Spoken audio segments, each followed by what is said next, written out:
ও আমার ভাইয়েরা, অবশেষে সেই গ্রাম পুলিশ কাকু এবারকার সবাই সামনে আসলেন। সবাইকে তার অভিমত জানাইতেছেন, কি ধরনের কলা বিক্রি করছেন একটু আপনারা শুনেন। আলাইকুম, আমি গ্রাম পুলিশ পাচুরি ইউনিয়ন পরিষদ। আমি ক্ষুদ্র একটা পাশাপাশি কলা বিক্রি করি।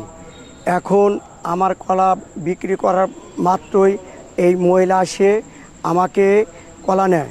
কলা নেওয়ার পরে বলছে, ভাই 1000 টাকার নোট, আপনি 500 টাকা দেন। আর 500 টাকা দেওয়ার পরে আমি বাজার করে শুনলেন তো, হাতের কলা বিক্রি করতে গেছে 1000 টাকার নোট, এই জন্য ভাঙতে ছিল না। তো কলা বিক্রি করতে যাইয়া কলাও দিছে। এখন কি কলা দিছে, সাগর কলা দিছে না চাম্পা কলা দিছে, এগুলি কিন্তু বলে নাই। কোন কলার ব্যবসায় হাতে গেছে, কোন কলার যাই হাতে দিয়ে আইছে।